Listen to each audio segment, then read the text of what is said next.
Morning Uganda. When you talk about our motherland Uganda, the Pearl of Africa, you cannot fail to smile because of the smile that fills the faces of the citizens. Our nice good weather and nature that sustains us all, that enables us all to continue each in their own way because we are all different even according to each individual's work. But what joins us to become one person is the sweetness from the flavored drink Alleluia Jingati drink and Alleluia Tamarind drink. The flavor that quenches your thirst while at the same time treating and healing your body because it is 100% natural. Enjoy the drink that has got the tamarind juice in it. Made by Alleluia Reflexology, Healthy Solutions and Nutritional Research Center Limited. Get yourself a bottle of Alleluia from all shops around.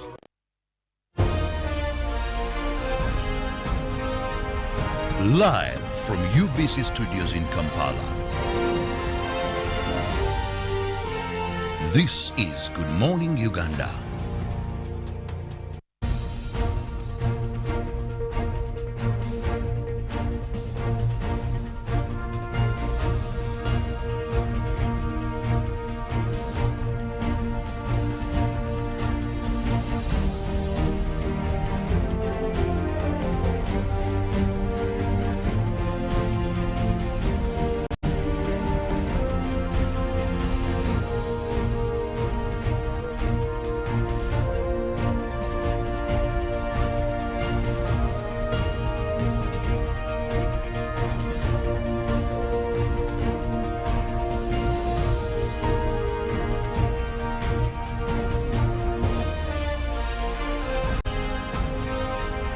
Live from UBC Studios in Kampala. This is Good Morning Uganda.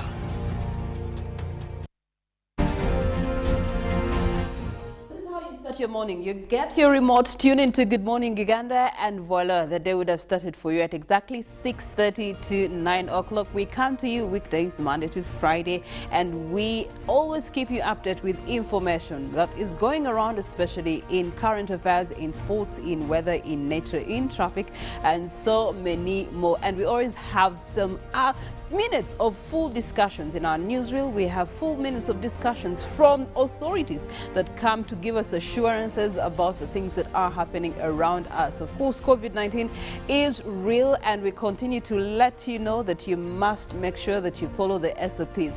But good morning to you, Uganda, and thank you so much for using UBC as your preferred network. My name is Priscilla Nalwooga, and I'm so delighted to be in your company on Tuesday, 3rd August 2021. But I don't do this alone. I am joined by distinguished gentlemen. Yesterday he wore a Louis Vuitton shoe. Today I wonder which brand he's wearing, which label, which designer he's wearing. Felix Nkunda, good morning. Good morning to you, Priscilla. How are you? Very well. How are you? It is indeed quite beautiful. The morning was a bit chilly. Yesterday evening we had a bit of cloudy all around this town, and the thought was that Robert is actually the one who knows the seasons. Probably will be telling us which season we are entering before Molin confirms what Robert will be saying. Robert being an advisor to farmers, just so you know. I don't know if you knew that. Yes, I did. He's a consultant in farming and animal husbandry. Morning, Robert. Hello, good morning to you, Felix.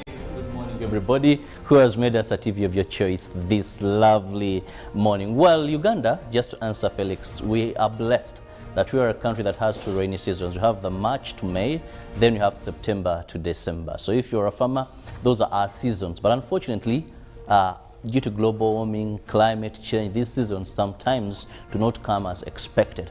However, still, we must move away from rainfall-fed agriculture and resort to irrigation. If it's bottle irrigation, remember His Excellency, that bottle irrigation, still you can harvest something. So that is the way to go now. Otherwise, Priscilla, this is a very interesting. It's also the breastfeeding week, where mothers are encouraged. Well, you it's a community thing. Yeah, you know? of course, men don't breastfeed, no, but they can don't support. Yes, exactly. But they can support. So when I'm referring to mothers, where mothers are encouraged actually to ensure that they breastfeed, where fathers are encouraged to be supportive of the women Sometimes maybe they need special foods, they need that extra time to do the breastfeeding, where governments, workplaces, I think it's only Parliament where they have that special room. Very many other installations. Yeah, at my university, at UMI, there's some banks that also have that provision right now. Yes, there's some because for me, I knew of Parliament, and I think these modern markets that government is constructing,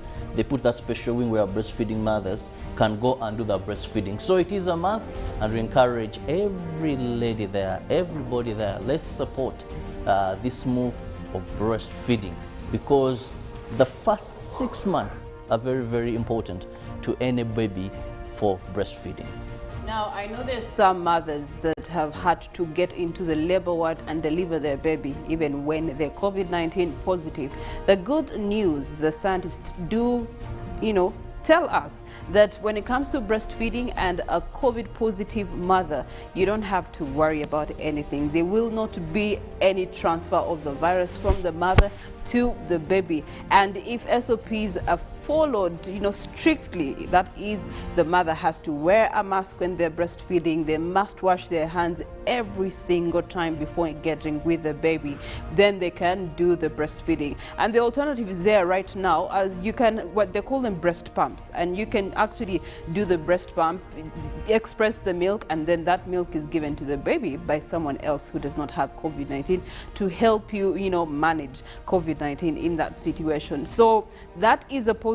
Now mothers don't have to worry about, because we are in health centers, and health centers are taking care of COVID patients. So in one way or another, you just never know, could be on the wrong side of the coin, and as a mother you get it. But do not fear, for it's actually not possible for that transmission to then be transferred to your baby. Your baby will be safe and your baby will be well taken care of. However, the milk is important to your baby, especially in those initial hours and days of after birth. Now, those are conversations that we hope that we shall have more dialogue about here on Good Morning Uganda, since it's a breastfeeding week. But speaking of dialogue here, there's a picture that I shared with Steve of how people are interpreting SOPs. There's an afande, that's like a picture. That afande is stopping a person, and they're simply asking them, the president said 3 people in the car. Sincerely, why are you alone in the car? The president said 3 people in the car. You're alone in the car. So it was so hilarious for me how people are actually interpreting what the president's directives are against SOPs. Felix, what do you think about this? Well, first and foremost, you see, interpretation has been the hardest bit of any kind of document. And even it seems to people who read the Bible, you'll find people interpreting the Bible very differently. And that's why probably you have different sects of belief, yet they all subscribe to probably one book at the end of the day. Even when you read the Quran, there is much that relates to the Bible, how the Catholics do that, interpret. You go to the born again, the Protestants, the Orthodox. So interpretation is one of the hardest things. And that's why in communication science, or if you want to call it any form of communication, clarity is key. And this is where I think the teams should come out to make clear, or probably come out to break down what the president said. By the way, there's a lot of contradiction. You saw what happened to the arcades, but come to work, yet talked about inspection. Some taxis had gone on the road on Saturday, yet, Said Monday. Yeah, so all these things you must be, and information can only make sense once it's clear.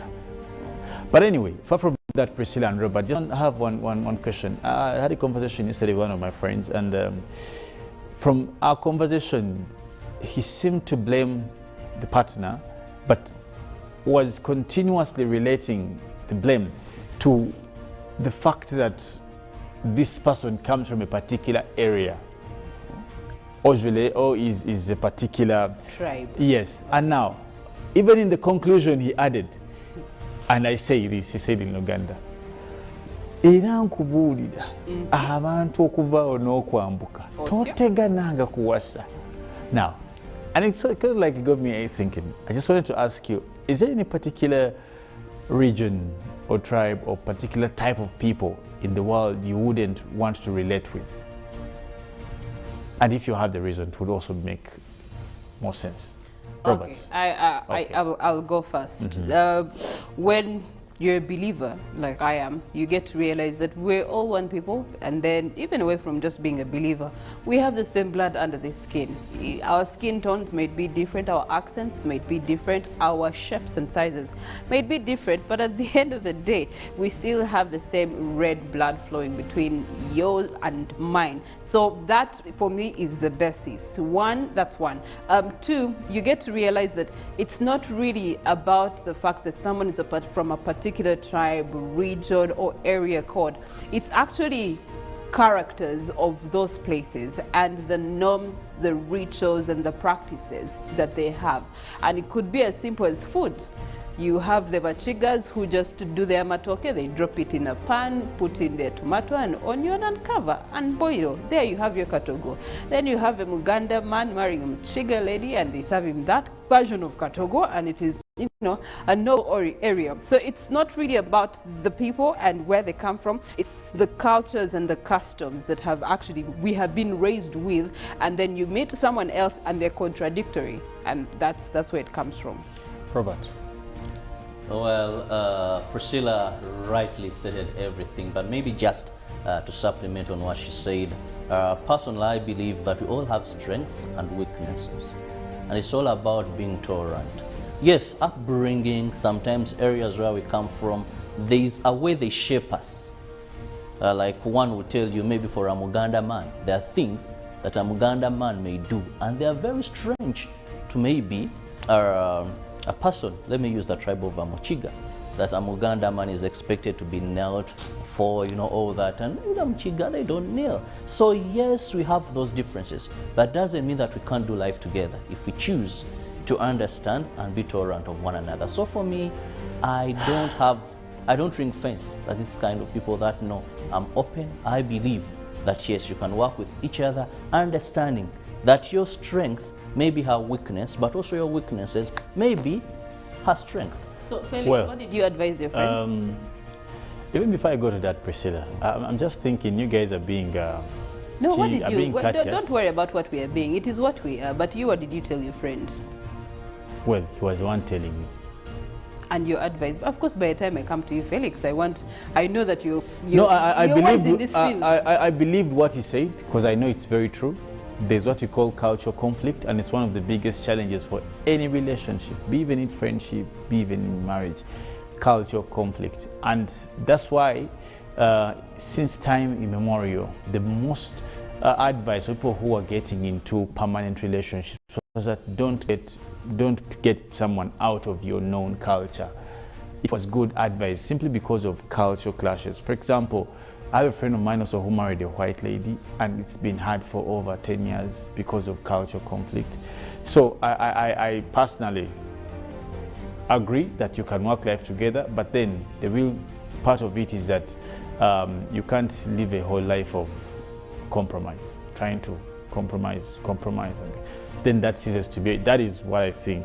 And I think if my advice would come right, you need to get permanent people who relate with you, at least in a latter aspect of culture, because the definition of who you are will not change in that quick time you think you'll spend with us. So you get the advice, Felix. Yes, I do.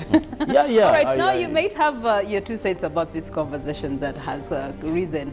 Cultural differences in relationships. The WhatsApp number is on your screen. Do let us know what your thoughts about this. Or if you've been in the same scenario, how did you respond, or was it a shock, the culture shock in quotes? That is something that we would like to hear from you as you join us for Good Morning Uganda. Now, speaking of joining us, we would like to give you a recap of the last few hours and what has been happening, especially in the aftermath of easing the lockdown.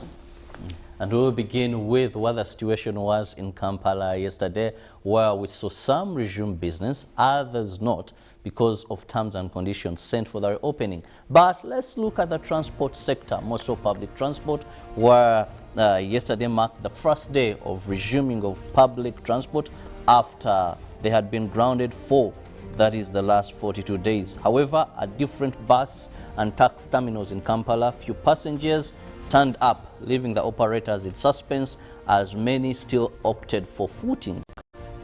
By 5 a.m., buses and passengers had started piling up at Namayumba bus terminal in Kampala, ready for transit. However, the low numbers were a problem to the people operating the buses.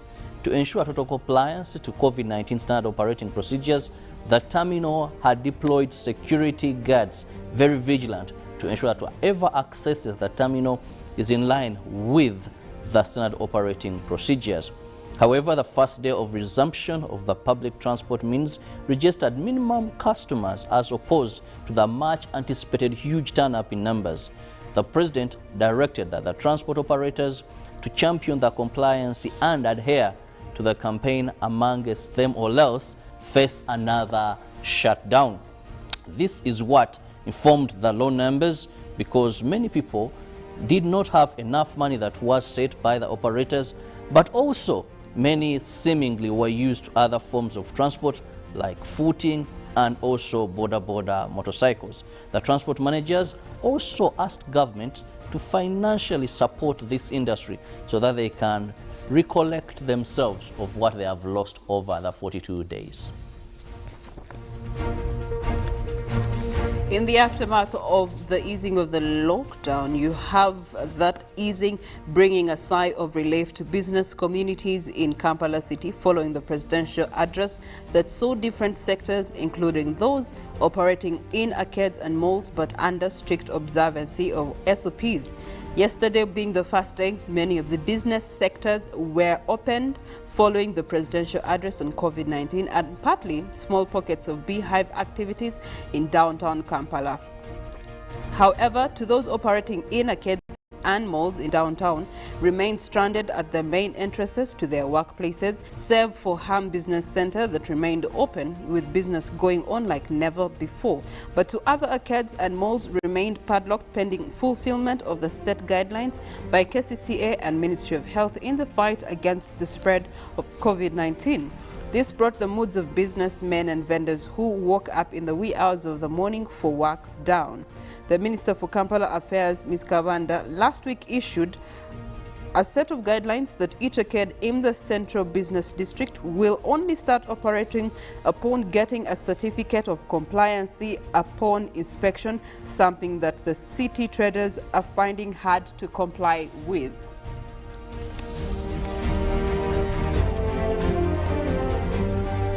Still on the first day of resuming business, security was tightened as police heavily deployed its foot soldiers in and around the old tax park, which for some time has been under renovation, following information that taxi leaders were planning unintended riot to invent and forcefully resume the transport business just after the president eased the partial lockdown. Police cautioned those into the tax business to remain patient till it's officially opened to the public by the authorized entity. The situation around the old taxi park remains tense, with security building up around the facility as taxi drivers and conductors pound on plans to ensure they carry out business in the facility, which the concerned party has not yet officially opened. Taxi operators spent the whole of the weekend in garages fixing their vehicles that had developed technical issues after being grounded for 42 days.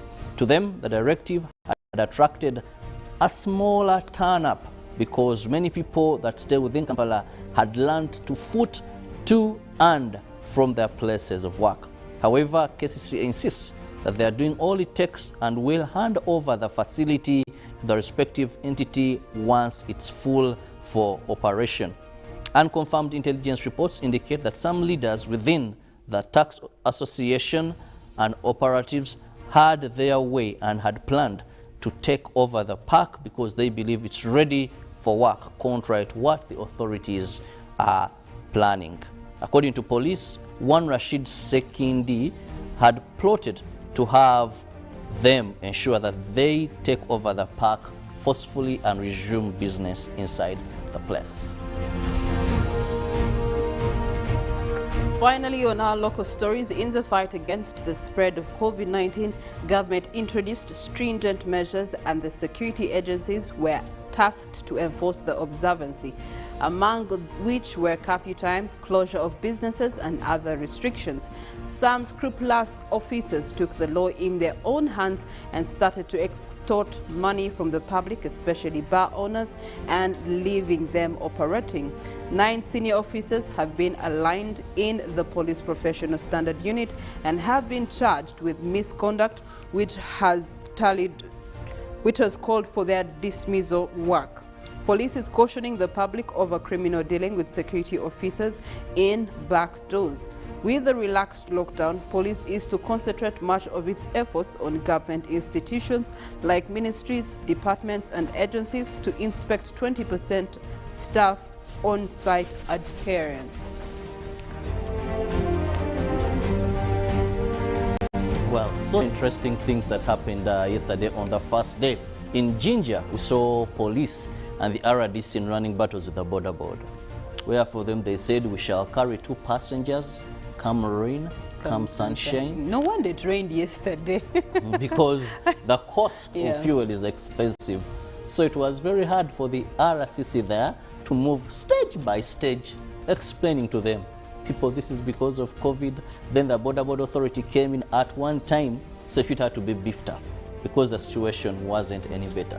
And this is what we keep telling people, that you might want to consider that it's your own life. And if you lose it, it's you who loses, not us. We shall cry, yes. We shall mourn, yes. We shall eat the pirao, true. And we shall move on swiftly, like you never existed. So it's upon you to actually take life into your own hands. Be cautious for your own self. Why sit on a border 3 people? If a vehicle is just permitted to have maximum 3 people, and then 3 people on a border, which is way smaller than a vehicle, I think it's common sense that you need to have in this time to be able to survive COVID-19. But speaking of which, we do have stories on our international scene with Felix Nkunda. Now we'll be looking at the death toll in China. That is Henan floods triples at least over 302 and dozens still missing. The death toll from the last month's devastating floods in central China has also risen to 302 people, with dozens of people still missing, according to officials.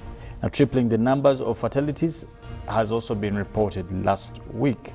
Now, Guangzhou, the state capital of Henan province, was the hardest hit, with at least 292 people dead and 47 missing, the local government said at a news briefing on Monday. Now, 3 people remain missing in other areas of the province.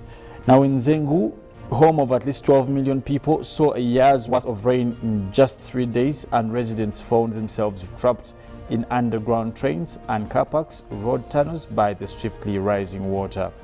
Now, the mayor there of Hong Kong told reporters that 39 bodies had been recovered from the underground car park and the other areas in the basement. Some 14 people on the line 5 of the city subterranean train network, where images and videos shared on social media showed people standing neck deep in the basements of these train areas.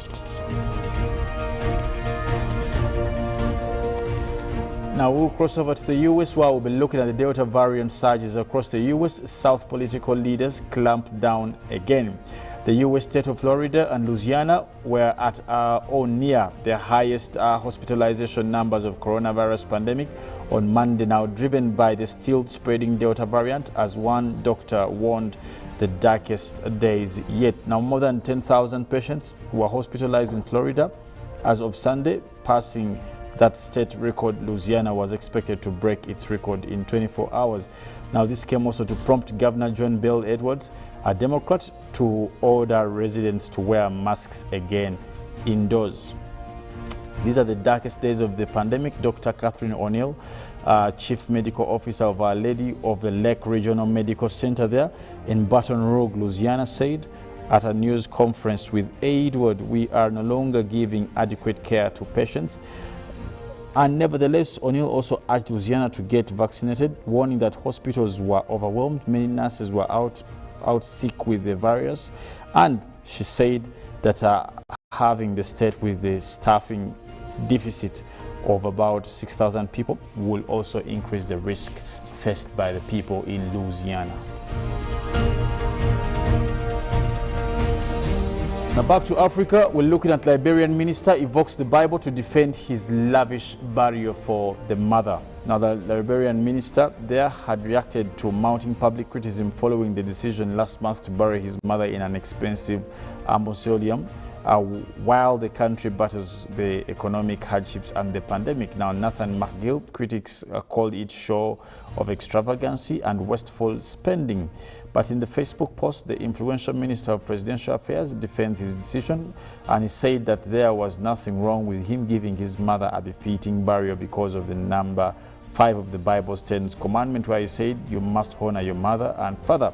Now the 5th of the 10 commandments reads, honor your father and mother. The commandment is important that it is one of the only commandments in the entire Bible that gives a reason for observing it, and that your days may be long in the land that the Lord your God is giving you.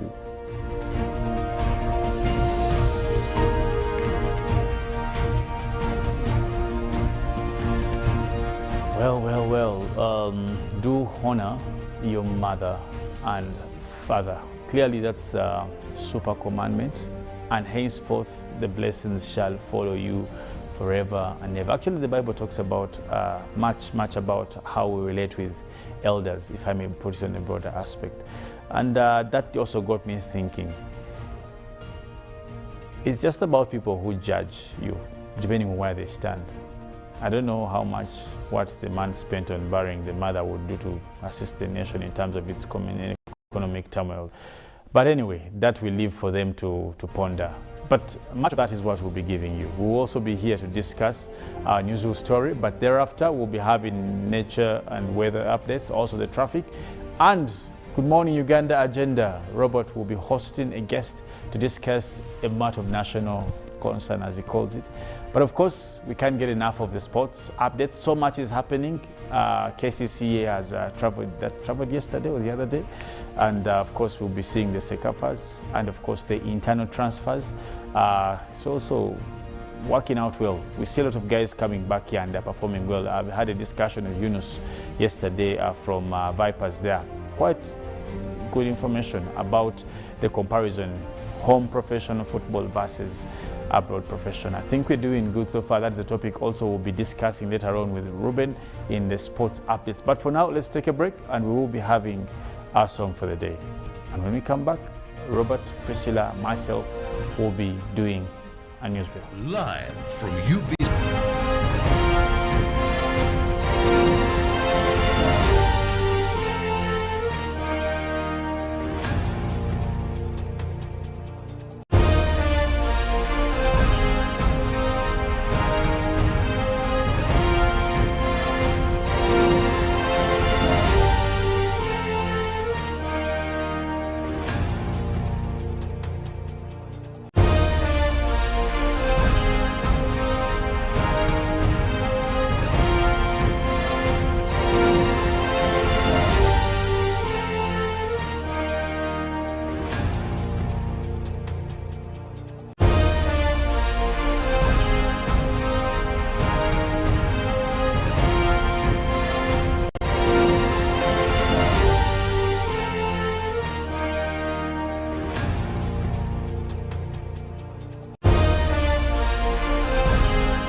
be safe. But in case you're working in an arcade in Kampala, business is not yet back to normal.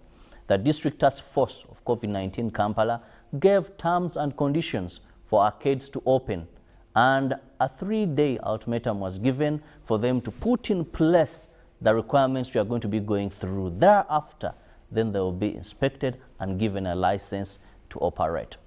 KCCA, the District Task Force, met with traders and arcade owners, and at the end of the day, much as the traders were asking the arcade owners that let's please work, and once we are operation, then we shall be able to ensure we fix these things as time goes by. But this, the task force said no to it. Now, what are some of the conditions set in place? One, that is the structure status. 2, screening area. Then management. At least there should be a set management that is responsible and can be held accountable in case these are violated. Waste management is also another area that every arcade should have a proper plan of how they are going to handle this, and enforcing social distancing. You must have a plan of how people in this arcade, they'll be spaced to avoid easy interaction where there is no social distancing, and definitely that is congestion and a fertile ground for COVID-19. I'll begin with Felix Nkunda. We know these people were home and eager to go back to work, but the authorities are saying we need you back to work only when it is safe. If an arcade does not meet these standards, then it will remain closed until it fulfills the standards. What is your opinion on this, Felix? Well, to first and foremost bring into contextualization is that every civil society has some sort of civil order, and it's a matter of fact. And that is not acutely limited to pandemics. You would be surprised that everything the institution or the authorities are trying to do now, 70% of it has nothing to do with controlling the spread of a pandemic, but simply doing something they should have done from the inception of being of these arcades. For example, issues of congestion on a yearly basis. That's the thing. Waste management on a yearly Honestly, basis. Yeah. what's the relationship? You look at places of ease, toilets, because those are some of the things they raised, washing places, security, cameras. These were some of the things they were asked to put.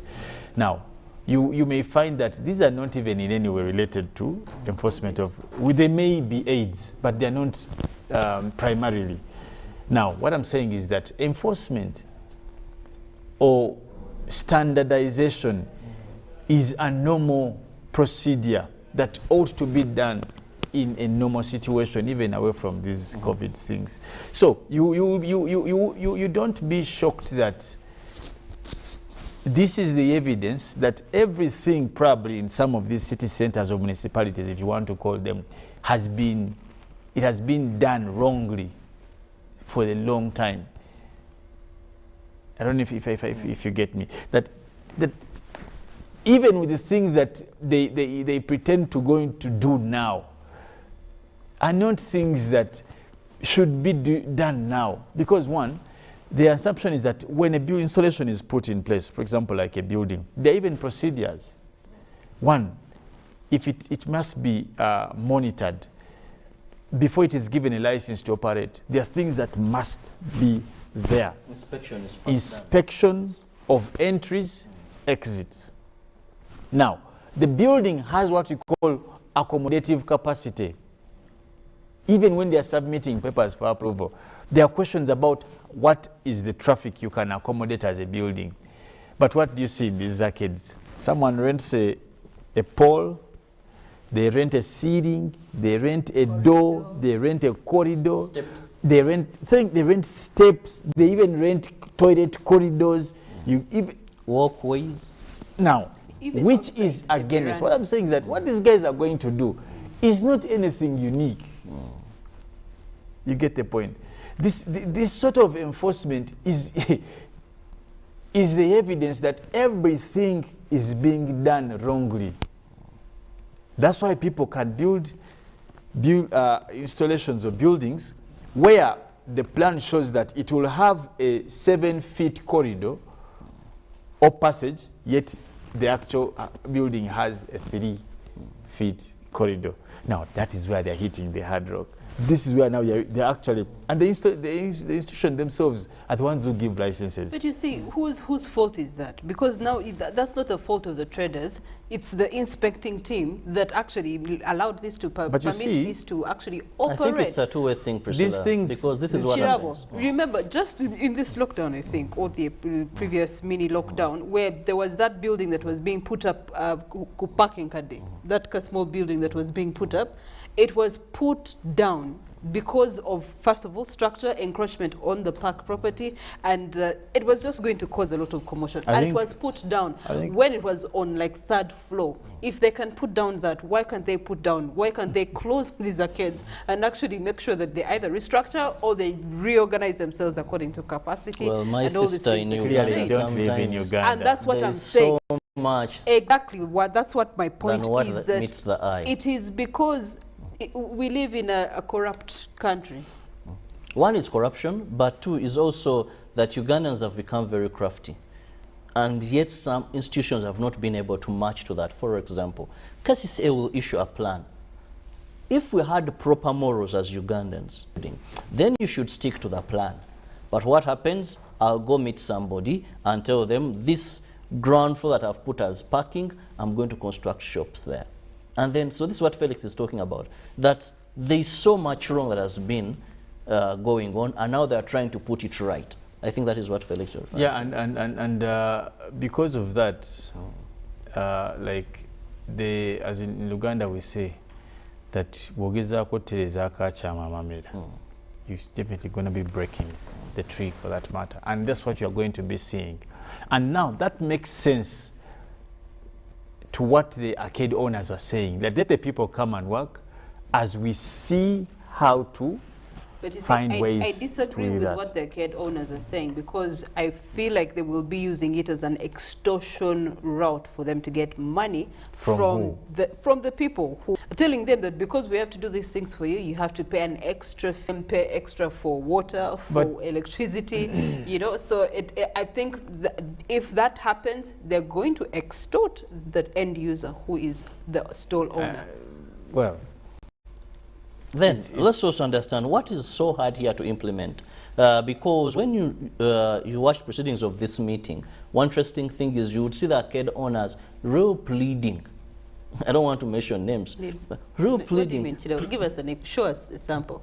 Were they on their knees with? You see the likes of, so I said no names. But these people say, please help us. Let's ensure I have this as traders are coming back. If they tell you, decongest the corridors, you know, in a space you've rented out, it is one shop, and you have about 20 people operating there. The stairs, clear them. You know, have hand-washing facilities. Set up a management team that if we come on the arcade, we want to hold people accountable. These guys are there. We know that this is the manager, this is in charge of COVID-19 SOPs. So I don't see that really these are certain things that we should even be bargaining. And I'm very happy that the task force said 3 days we shall inspect. If you have not, then you will not conduct business. Because I find this is something that really should be. I don't see anything that they would call for people to resume unless they're saying that these measures are very costly for them and they need some money for them to be able to have this in place. Well, one, you have to consider the bureaucracy of this whole inspection process that will take, you've mentioned 3 days, but we all know that it won't take 3 days unless there's some brown envelopes, some kintu kidogo. After all, there's a one business center, the Hamchigundu Business Center, that is already open. One wonders how it is open, or if they've really inspected it and verified everything that is being talked about there. Well, this time I think, Felix and Priscilla, corruption will be something that may not be there, because let's look at the KCCA inspectors of these arcades, or a team that has been set up to ensure that people stick to the SOPs. And before opening any building, you have health inspector from Ministry of Health. So it consists of a health inspector. We have building engineer. So there's an engineer that is on this team who is going to be inspecting. We have physical planner, that is I think from KCCA. We have members from Kampala Metropolitan Police. We have also still on the team, we have members from ISO, that is I think Internal Security Organization. We have members from CMI, Chieftaincy of Military Intelligence. So a team of these 7. They are going now to inspect washing hands, smelling about washing installations. No, they're going to inspect a building, its structures, the toilets, the sanitary places, the screening places. Well, whatever pompous name you give it, chieftains of chieftains, say operational, but you see, it says nothing about integrity. No, the relation to COVID-19. Don't even go there. What do we need? And even away from making all a joke out of this, guys, that you see, we must look at let's look at how many people are harbored in these arcades. The population of these people. What population are we looking? Well, you want to make also it look funny when you talked about these arcade owners bleeding. It is the reality of the matter. These guys have loans. They have really lost buildings. They have taken people's money. Centers are going to trace back to the fact that this particular individual gave money to the task force, and then the next thing we hear, he has gotten vaccines, and those vaccines were for, you know, his people and things like that, and now he's the one who's open out of all the arcades. It really is, it's bad press, and it shows that, yes, there's evident corruption. Not corruption, if you want to massage it a little bit. There is people who have, how do they call it? These people are under my arm, so I can do, you know, pull strings here and there to get what I want and favors me. And then it's even the very same person who is telling his fellow counterparts in the same business that you need to do these things. Why didn't you tell them before? If you knew that these were the conditions that they were going to get, why didn't you inform them before? And they prepare themselves the way you prepared yourself. It's really not. Well, for me, I believe that the district task force on COVID-19, that is Kampala, wants to see business flourish because they benefit a lot from taxes, that is KCCA. However, life is a priority, and they know that it's on record. Compliancy has been a problem to these arcade owners and the people working in there. So when they come out and say, before we have people in your building, conditions put in place that will protect their lives. So I think it is a very good thing. However, like, if I may just say something, and let me just say that lastly. One, as I said earlier, and I will stick to that, the problem you're trying to solve today dates back from how construction is done versus how it should be done. I told you, you're talking about congestion in corridors because the plan showed that you're going to put a 10-foot corridor. Now you have a 3-foot corridor. And that was inspected and passed. The plan shows that you have a parking underground where you have shops now. The plan shows that all these things, it starts somewhere. Now, these people are only going to do inspection because the president directed them. But they know there's not much they can do about it. That's the honest truth. And that's why, for me, I'll send this message out to people who work in arcades. The biggest thing you must do for yourselves is protect yourselves as you go to work. It is now upon you. Let's leave these things of enforcement, they will close. It is you. Make sure you have your mask on, have your hand sanitizer. Yourself. Because it is now you against the whole world. For me, that's what I can say, but I don't have trust in, I'll be honest, I'm sorry. I don't have any trust in this, so what you've mentioned is my PISO, PASO, so many so. And I don't think they can do much. That is Finally, Priscilla. Okay. For me, it goes two ways. First, to the end user, who is the stall owner. This process, already they have lost 42 days of trade, of revenue, of profits, of income. They've lost a lot already. So now if this process is coming in, well, much appreciated. Maybe the procedure is going to still come back to achieving nothing. 2 months down the road, if we go back to revisit and do our own inspection, it will be back to zero. So what my advice would be to the end users, the store owners, by the way, get your property.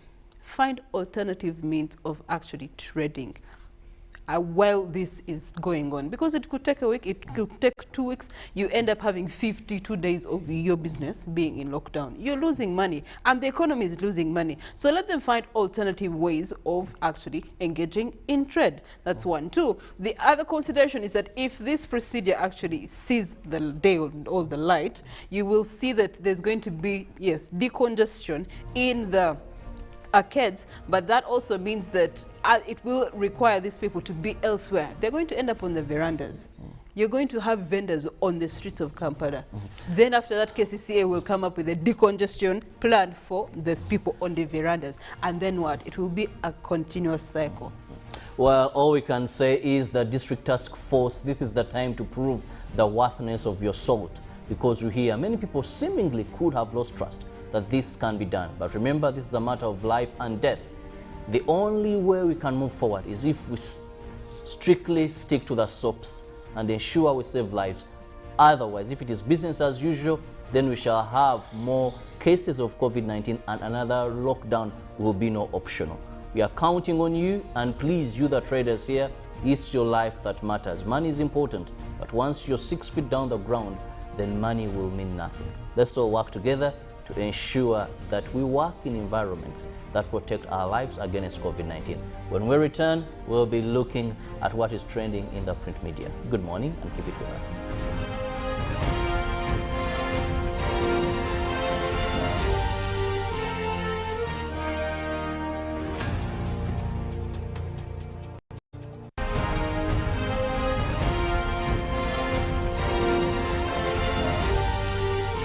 This is Good Morning Uganda. Therefore, understanding this model.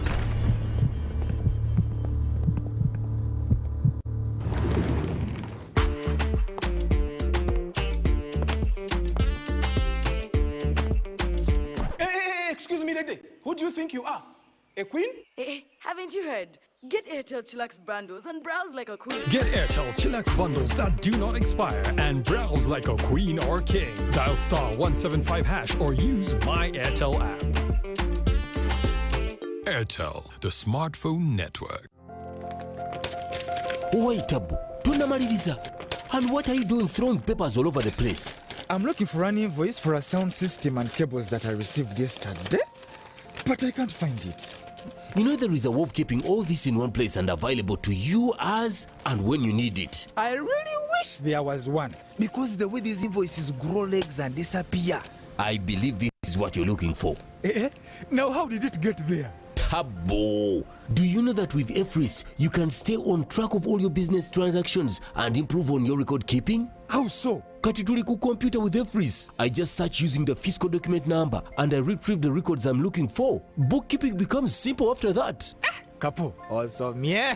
I began using URS Kakasa Solutions and now I'm in charge of my business, and you can as well. Kakasa, be sure you are in charge of your business. Uganda Revenue Authority, developing Uganda together.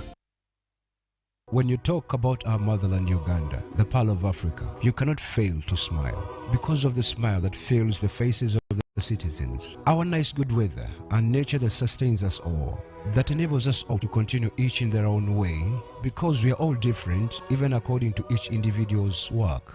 But what joins us to become one person is the sweetness from the flavored drink Alleluia Jingati drink and Alleluia Tamarind drink. The flavor that quenches your thirst while at the same time treating and healing your body, because it is 100% natural. Enjoy the drink that has got the tamarind juice in it. Made by Alleluia Reflexology, Healthy Solutions and Nutritional Research Center Limited. Get yourself a bottle of Alleluia from all shops around. Live from Now Avenue in UBC Studios. This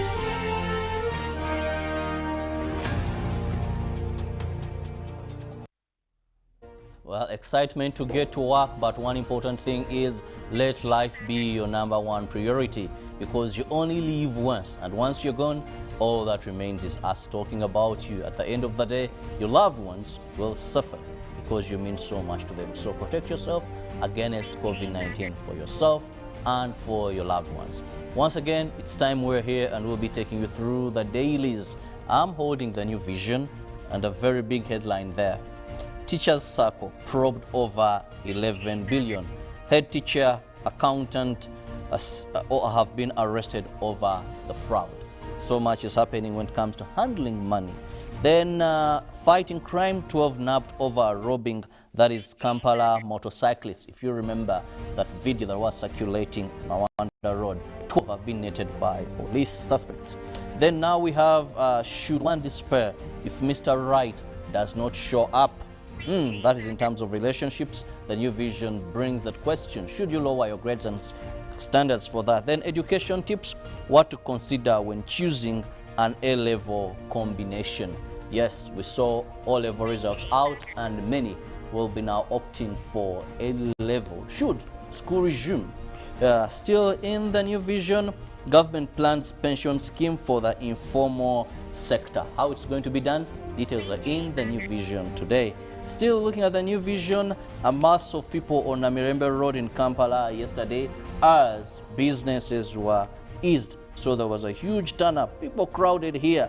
Soaps is something maybe you would not take as a priority. Well, of course, also, Robert, in the Daily Monitor, we'll be looking at spies to vet city traders there. Now, government say can reopen today if they adhere to standard operating days of lockdown to resume work. Of course, also now deals at UNHS, also tenders there, but drivers block Elegu border over South Sudan ambushes, and Father Wokorach meets the new head of Nebi Catholic Diocese. But also, Kenya's Ruto blocked from traveling to Uganda, and Ridwana, the girl who broke the internet, Akathla. Now, inside the papers, also government sets new terms on arcade to open, and Tiger crisis, rebels vow to fight on until blocks end. Now, from the archives, Kabaka and Muenda Mutebi cuts a cake to celebrate his 3rd coronation anniversary, that is at Entebbe Resort Beach in 1996, following his crowning as king, that is on the 30th of 93. Now, today in history, Uganda received 60 tractors from Britain, that was in 1999. Still in the New Vision, know your member of parliament, we have Bernard Odoe, Eastern Youth Member of Parliament.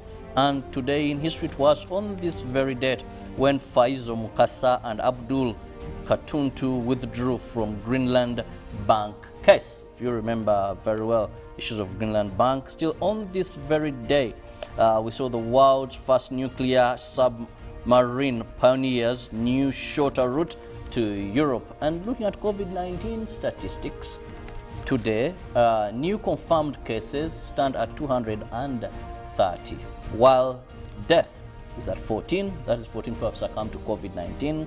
Total death now 2,710. You know what to do? Please perfect SOPs and avoid being part of the statistics.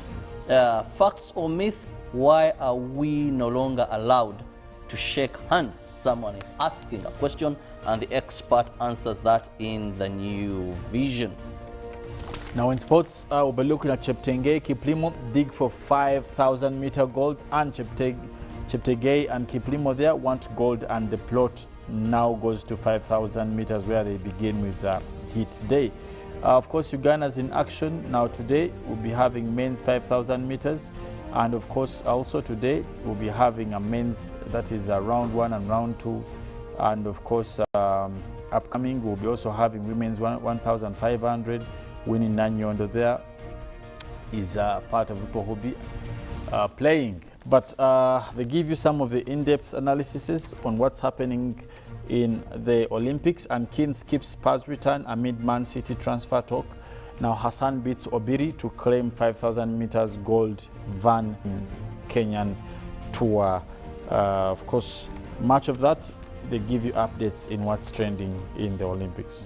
Well, in the New Vision Sport, we look at Nyonyintono ready, and Nyonyintono is ready for it. That is today, and we still have the quest for gold on again as Uganda. They give you who will be running today, and of course what time that we should keep on praying, because when they win, it is proud. We all enjoy and celebrate together the victory of Uganda as a country. Then the Olympics medal table after Sunday competition. The New Vision gives you more of how the table is standing, who has won, and who is leading in terms of having more going Olympics. But these and more in the world of sports. Ruben will be here to give you details of that. Well, of course, Daily Nation, while Ruto's trip was persons of interest, of course, and Helen Obiri bagged silver for Kenya in Tokyo Olympics. Now you get yourself a copy of papers to get more facts and, of course, stories about what's trending. But we also want to get you to the traffic lady who will be letting you know where you will be passing to get in the heart of the city or to your given destination. Yes, Priscilla.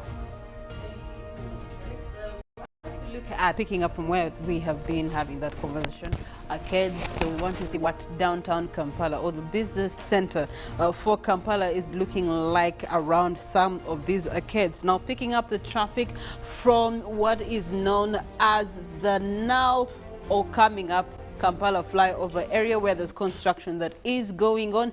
You do have Ben Chiwanuka that has some arcades. You do have Sebana Chizito Road that has some arcades, and this heads into downtown Kampala. So when you are at this particular junction, which is the Queensway or formerly Queensway because now that structure was erected, you get to then see one of the shopping arcades there is ShopRite, and with ShopRite you get to see that this traffic that is actually building up on that particular route of ShopRite.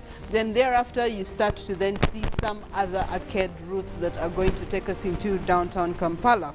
Now when we look at some of those, we do have Mega Standard Supermarket, which is a building that has a couple of stalls there. You get to see Buxton Street is a clear route, but you do have some traffic that is on Ben Chiwanuka, then connects to Mega Supermarket, and this is where you do have the old taxi park that is not yet is done. You do have Avema, you do have a Royal Complex here, you do have a couple of complexes here and arcades in this particular route, but from the looks of the traffic on our maps, we get to see that there's actually no activity going on downtown Kampala.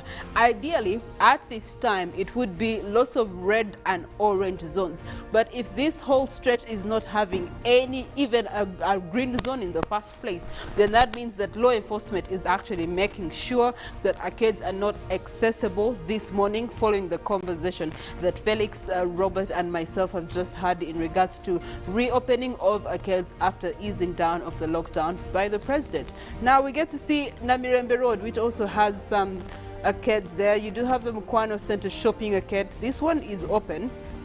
You get to see Kafumbe Mukasa, which also harbors some arcades here. You also don't see much activity. Ideally, this would be a red zone, but you don't have much activity happening in this area simply because of that. However, there is a bus terminal in this particular area. There's also a taxi park. Now, given the fact that vehicles had actually been relocated from the old taxi park because of construction, there are some routes that were actually moved to Kafumbe Mukasa. So Kafumbe Mukasa has a small temporary taxi park there that actually brings in people into the heart of the city.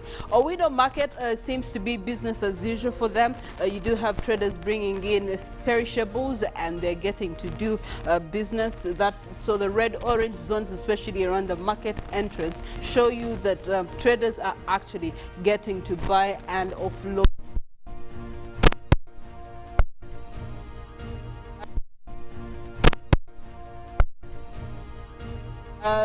that brings in a lot of taxis, especially from the likes of Rubaga, and they're coming in from Chisenyi. They usually will use this route to connect to Namirembe Road and downtown Kampala.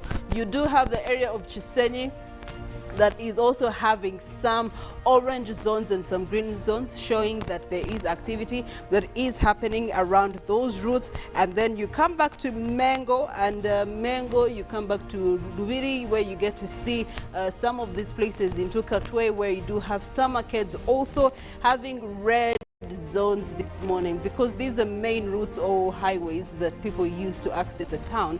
You get to see that obviously they will be picking up some traffic here and there. But be aware, yesterday I was in a vehicle and someone made a very, very interesting statement.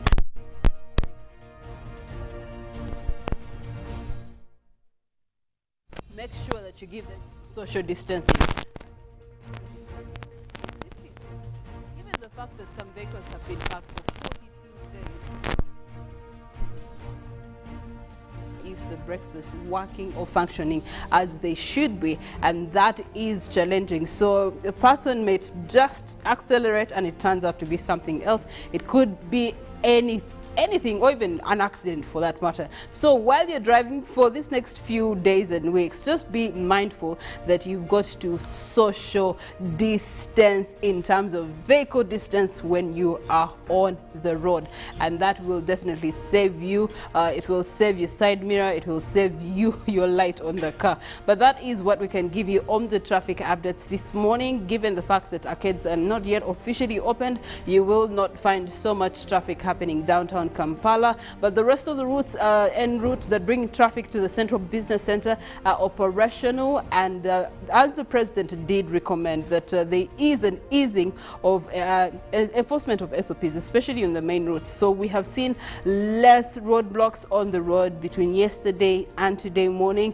and we hope that's going to continue to ease the traffic. Yesterday the traffic was all day, literally all night up to 10 o'clock. I got home very, very late because of the traffic. So I hope that Ugandans now have seen the city. Now you can go back to the normal routine. Just remind you that curfew is at 7 p.m. Thereafter, terms and conditions will apply after the commercial breather that we have been given of. I don't think it's going to last more than 3 days. But away from that, we have had some stories coming through. In Tokyo, while the Olympics are going on, Japan continues to cry loud for the heat, and that heat is affecting athletes. Yesterday, I was watching one of the programs, and they were suggesting that the heat or the weather conditions are actually not as conducive as they were supposed to be for Olympics, and that is challenging some of these sporting activities there. But also this morning we woke up to the story of China and floods. Guangzhou, which is a very major trading city in China, experiencing heavy flooding. Now that's not good news, both for environmental and also for business on the globe. Now Kenyana Molen is here to have these conversations with me. Good morning, Molen. Yes, indeed. Looking like we continue to see these events coming in each time, and it's starting to be really frustrating in terms of what the climate crisis is doing across the world. And now that it is also a threat to Olympics, with several athletes also reporting illnesses due to this heat, it's becoming really something that we can't fail to talk about. Yeah. All right. So I'm looking at something that you have there, heat illness. What is that about? Yes, so now most of these illnesses are brought about by what we call a heat wave, or any slight change in temperatures that is kind of gradual. So we talk about Tokyo, and this is specifically has been brought out from what we can see behind my screen.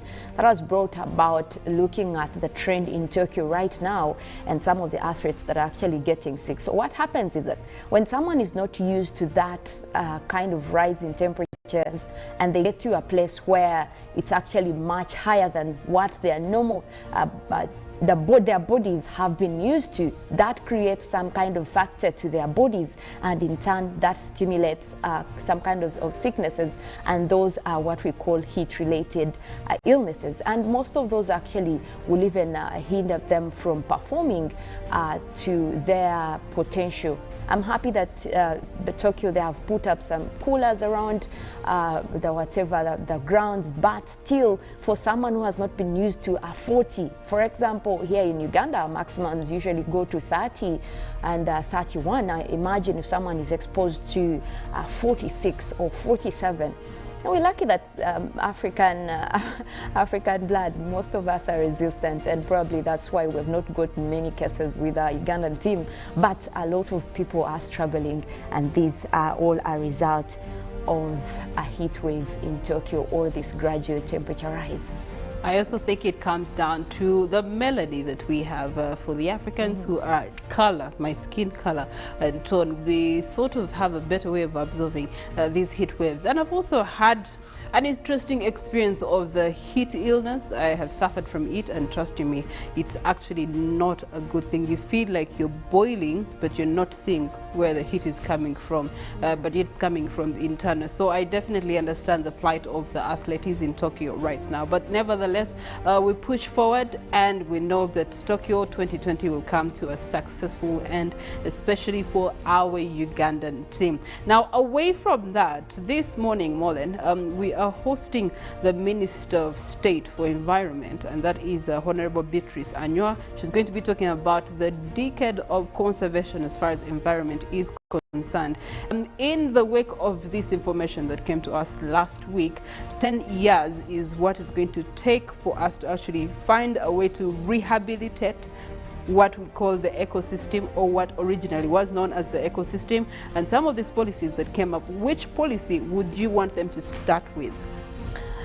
Away from even starting with, there are policies that have not been implemented. Now, for me, I would be happy to see that some of the things that, for example, even early this year, we did start off with seeing Parliament have a climate change act, and all the policies actually involved in this act have not been implemented.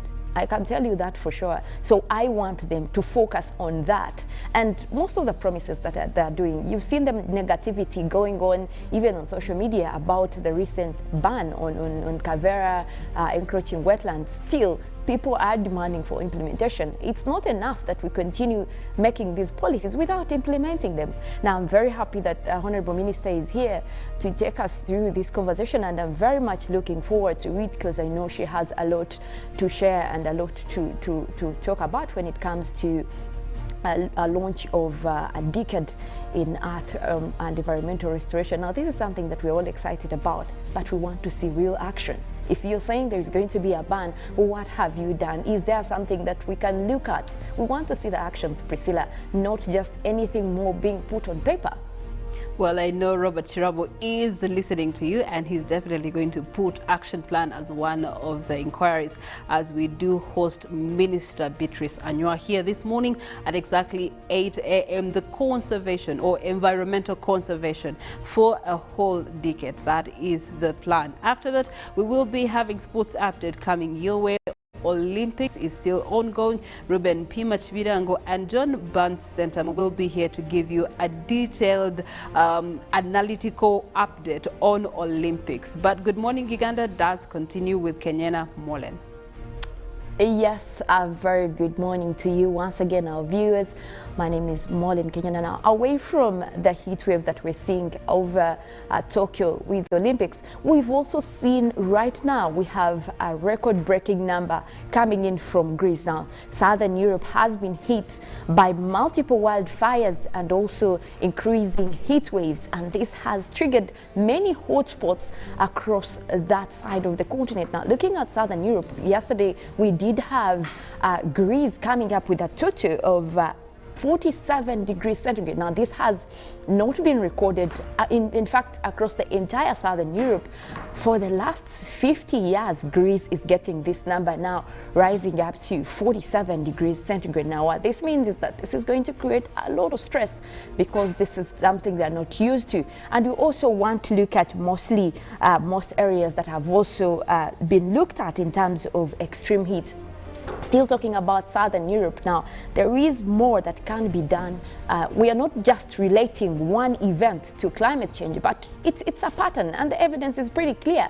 We're looking at the floods. This morning we did have a story about the China floods. Now, the death toll continues to rise. We've seen this across last week, very heavy downpour over China, but also we've seen recently the floods in Lagos, and also for the United States. We continue to see wild wildfires across Canada, across the US, and also now that we're talking about heat waves. Now, it's not one thing that we are relating to climate change, but it's also evident that looking at all these extreme weather events, we can't blame it on climate change. And this is what scientists are worried about. This is what we continue warning about. The more we disrupt our environment, the more we continue to put pressure on the resources that we have, we are likely to be in for such conditions even more. Now, we did have a report still looking at Greece rising in number to an all-time record, and that is coming in from Marco at Europe Weather. And that is something that we still are concerned about, seeing that these numbers continue shooting and shooting high across the world. Now, we want to come back home here and look at our East African hazard watch that is coming in from ICPAC, looking at what we have in terms of rainfall up to the 10th of August. Now, we want to look at mostly Mount Elgon Highlands. What we do have is we're looking at more rainy conditions forecast across this area. Now, this area is also one of the places within the country that are usually having weather influenced by the local effects, and that means that we have an effect of Mount Elgon. Now, what happens is that we start to see this area being influenced in terms of rainfall, so it means that even the neighboring places, for example, Soroti, we could be having rains here, but you'll find that Soroti will be having less.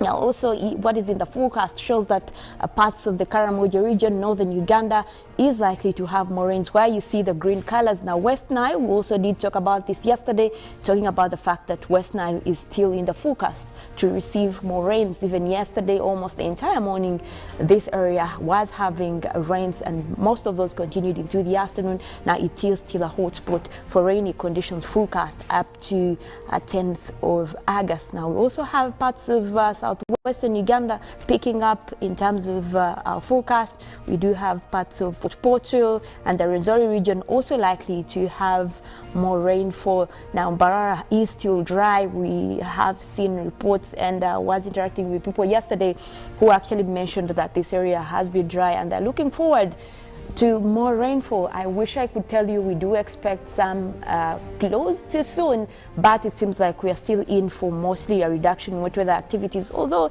there is likely to have a few rains, but not enough to hold. We also have that green color for Midwestern Uganda. We do expect to have rains developing over that area up to 10th, but mostly look at the northern Choga region. Lira, that area is also likely to pick up now. The Lake Victoria Basin still in the yellow and orange, but like I said, this area has an effect of Lake Victoria. Now, this usually also locally influences rains over here.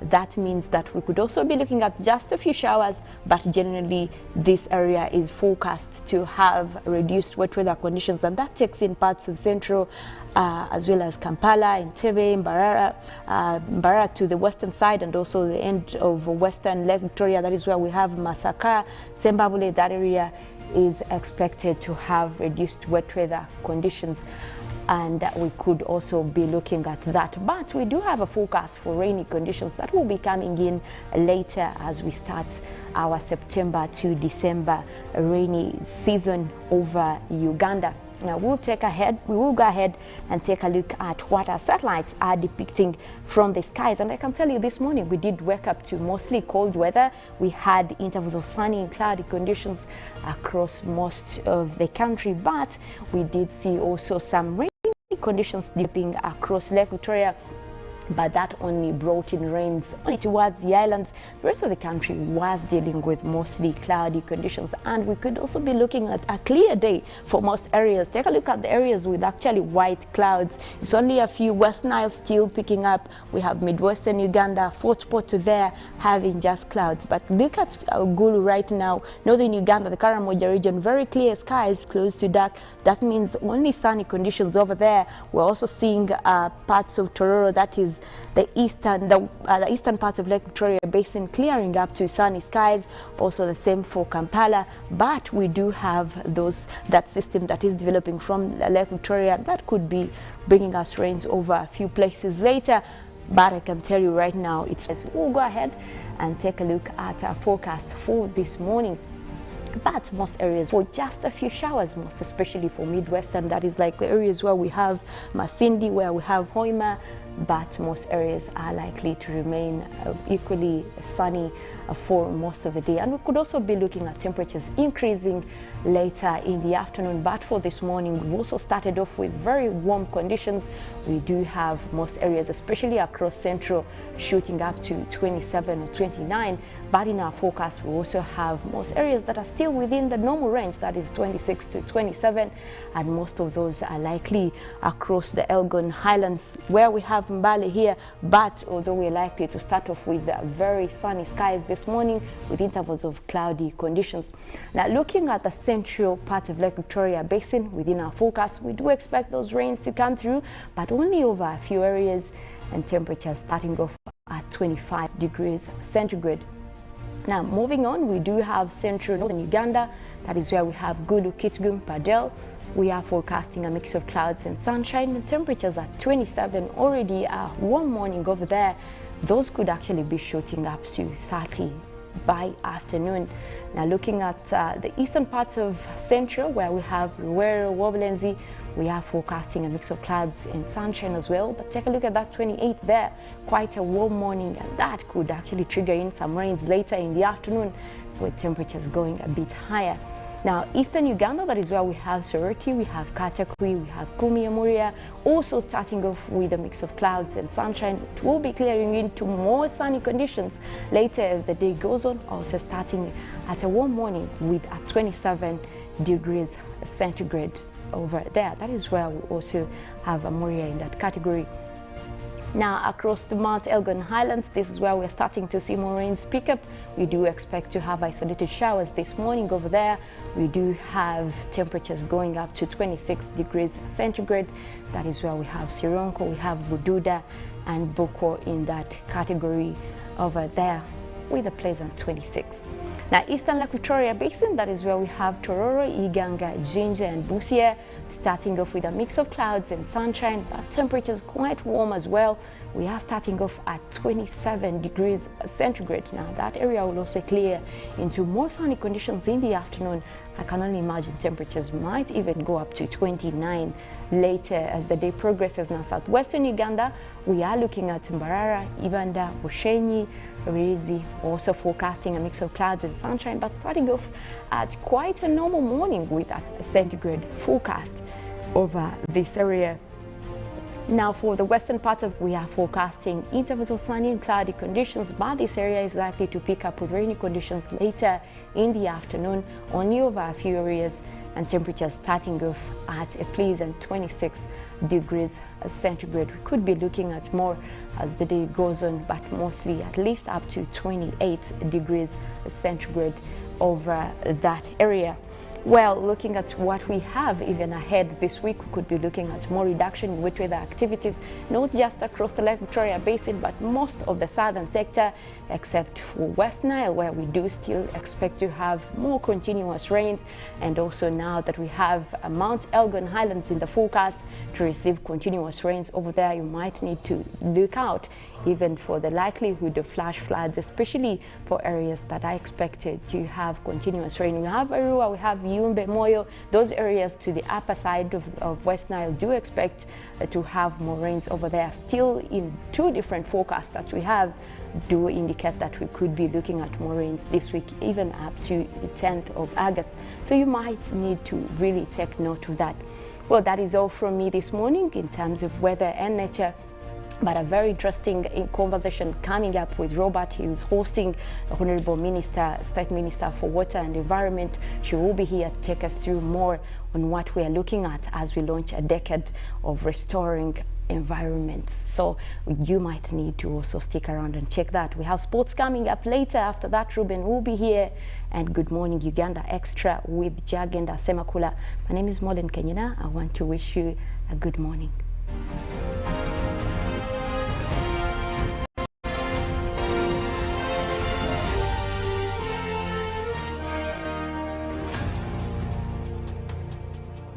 Pick of the day on UBC, brought to you by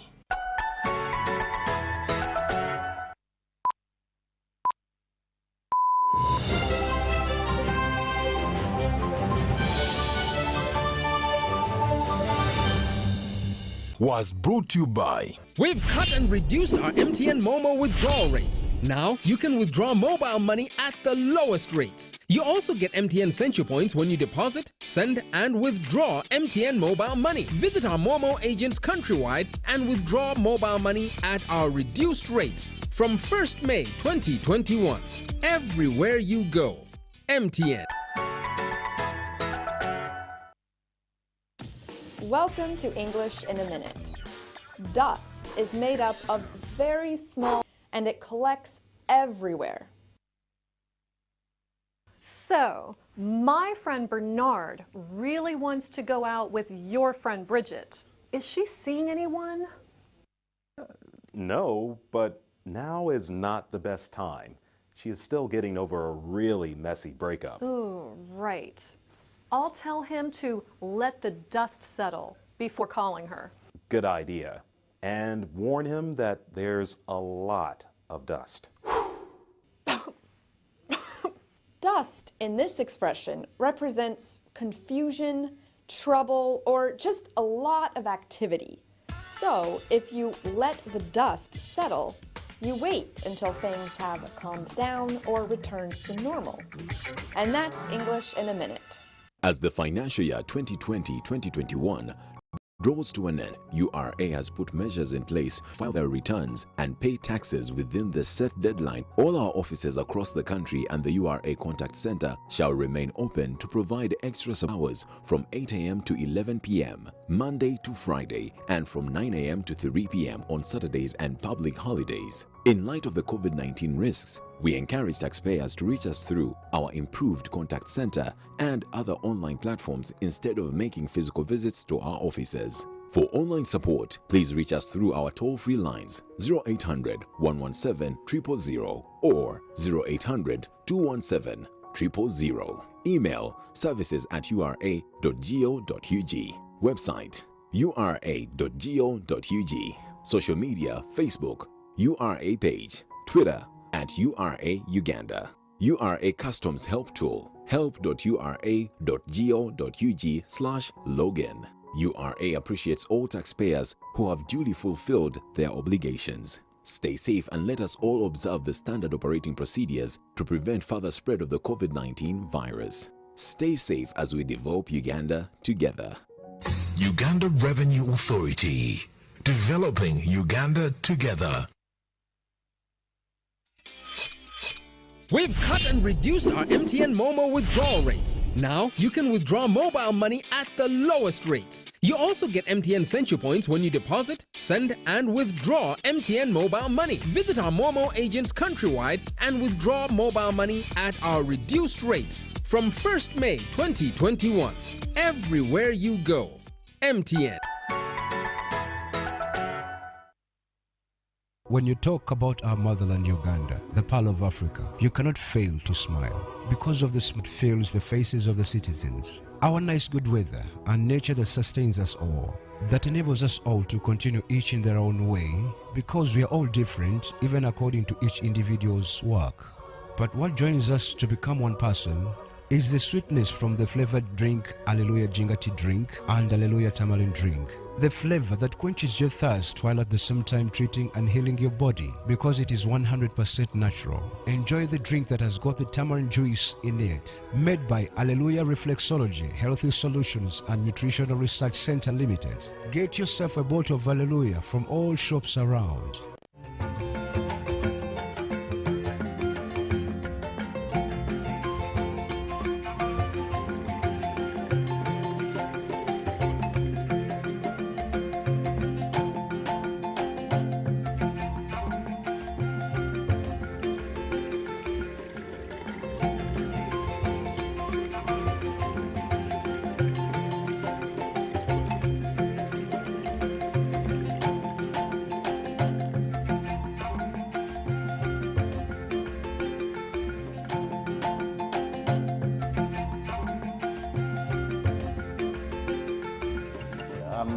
Agaba Patrick Bainomjisha, the director of Agaba Coffee, Packers and Processors. I'm here to urge you, my country Uganda, to wash your hands always as one of the ways to fight corona or this pandemic that is killing people. Wash your hands, and more especially from your homes. Our homes, let us encourage our children, let us encourage ourselves to wash our hands, even the workers at home, because washing our hands is more important, more especially to fight these, not even corona alone, but these usual diseases like cholera and so many other diseases that are coming because of poor hygiene. Let us keep the hygiene intact at home. Wash thoroughly. Make sure you clean your hands thoroughly. Teach the children how to clean their nails thoroughly, because the germs get stuck in the nails. And cut the nails off, more especially during this COVID, because they can keep the virus. Wash your hands, Ugandans. Don't shake people. When you shake somebody, wash your hand. Don't take it for granted because you're at home and you say, I'm at home, I'm safe. Please, there are more diseases that can attack you if you don't keep hygiene. Thank you.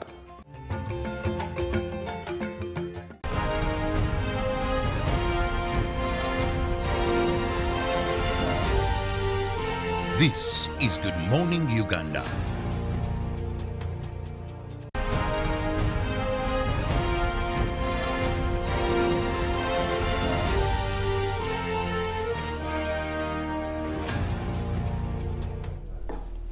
Welcome back from Weather and Nature, and once again a good morning to you, and thank you so much for being with us on UBC TV.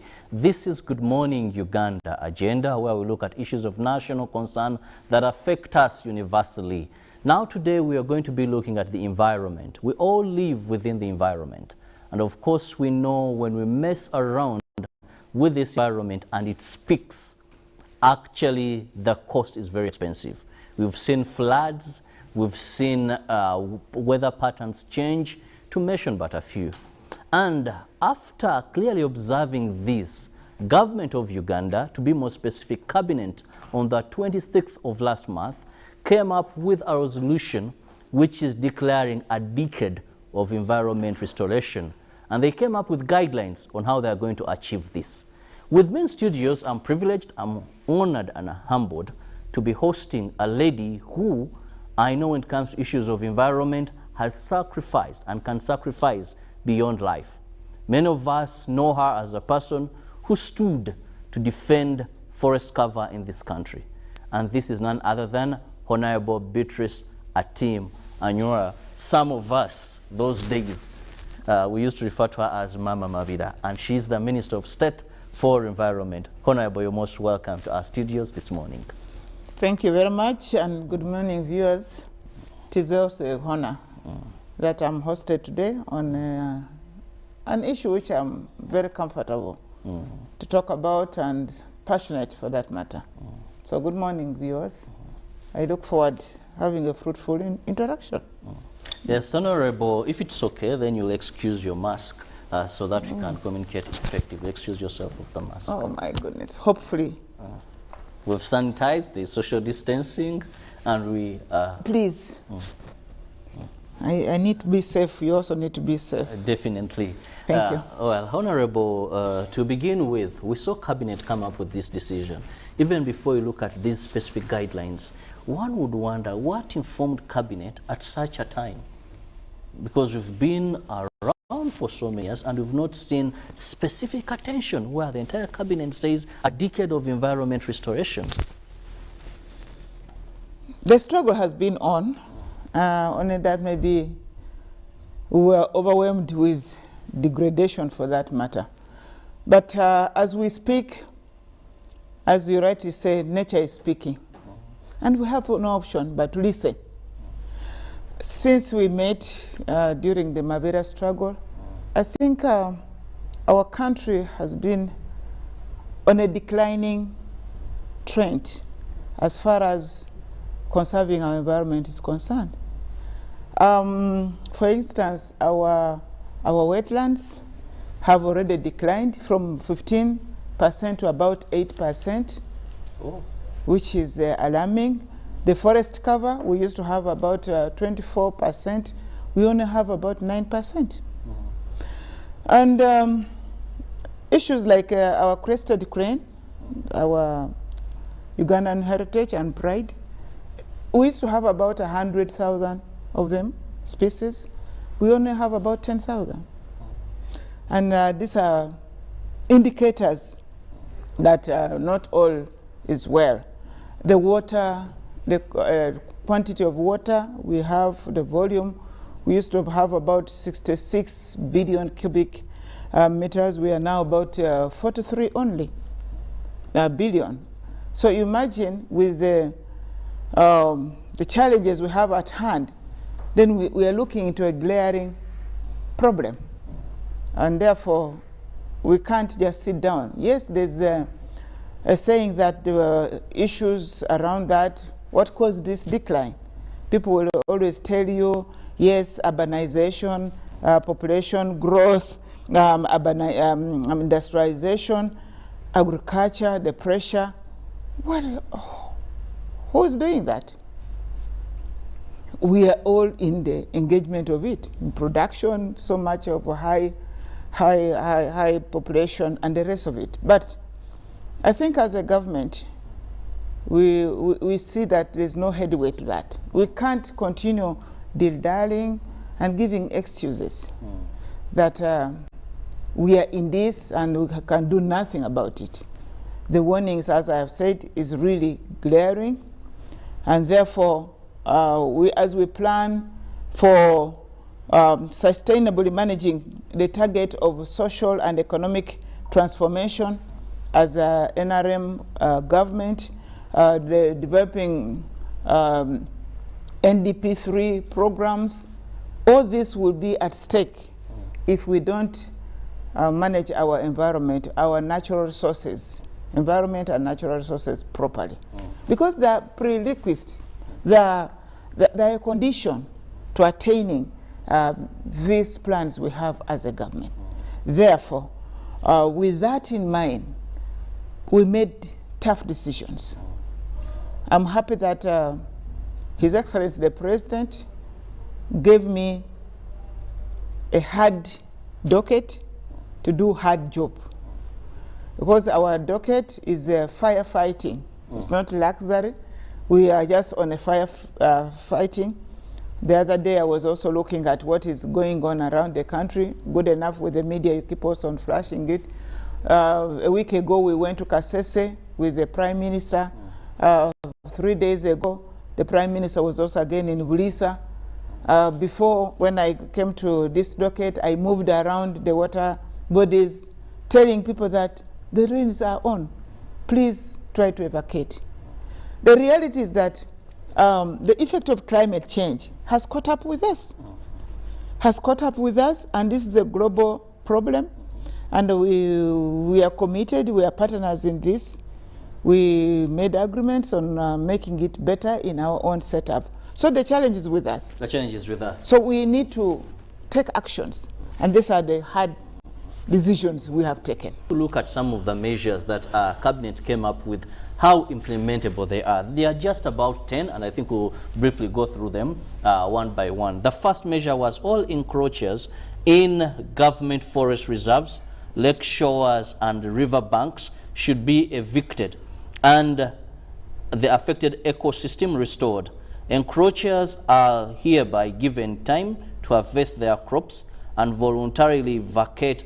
Those who fail to comply will be evicted.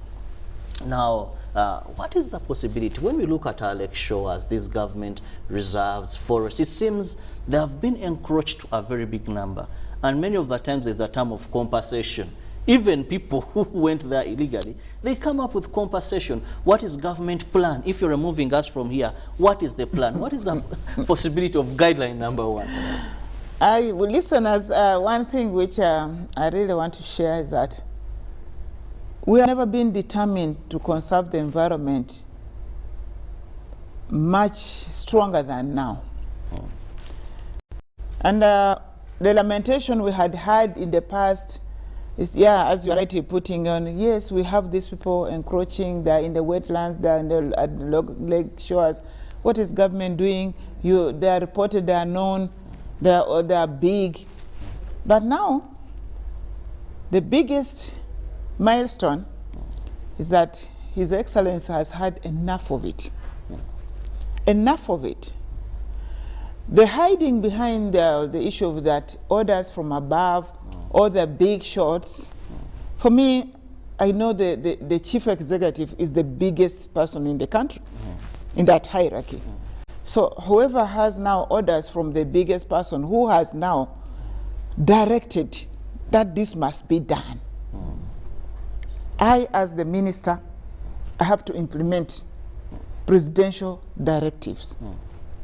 This is a position of government. We agreed in cabinet, chaired by His Excellency the President. And that's where I think dilly-dallying and people hiding behind the issues that I've gotten orders from above is time up. Yes, we are going to take a number of procedures.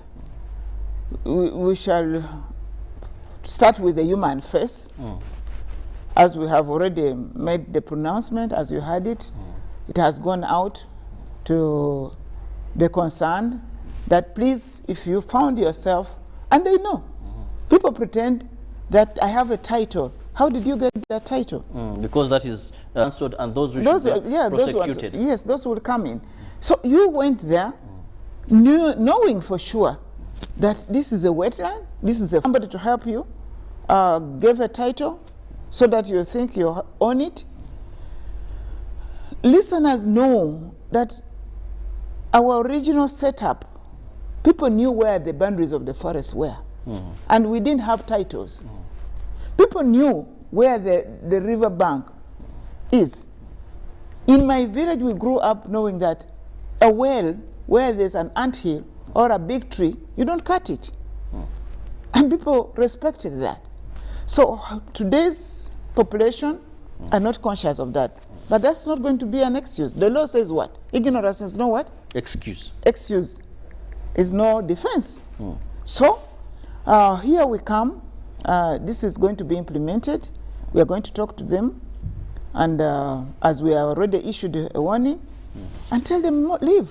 The fact is that where you are is a wetland, is a lake shore, is a forest. Please go. The issue of having people claim compensation, that is a legal matter. Many of them were hiding in courts of law. They will run there and secure some injunction. In the process, they destroy the remaining forest, for example. It's not going to be business as usual. I must be very, very clear on this. That for once, we have agreed as cabinet, as a government, that we are actually killing the future of our generation. What shall we handle? We don't protect the remaining natural resource and try to restore that which is destroyed. So that one, take it from me, is not going to be business as usual. I love the word, not going to be business as usual. And for our viewer, just remind you that we began the decade of environment restoration after Cabinet on the 26th of last month passing this into action, and the minister is saying not business as usual. But you came up with 10 measures, and I want to look at number 7. That is the production, importation, and use of polythene carrier bags in the country has been banned. Honorable Minister, I know you're very passionate about the environment, and actually when it comes to issues of Kavera, I've seen you at it speaking, moving everywhere, trying to have sensitization about this. But it seems over a time you've been defeated, if I may use that word. Over a time, many activists have found themselves that it seems we are looking at more into our economy, how many jobs are being created. We are looking at investors here, and at the end of the day, our environment is being buried. Can we take your word that this time, after Cabinet coming up with this, we are going to see this implemented? Kavera seems to be a menace that may not leave Uganda. That's a fact.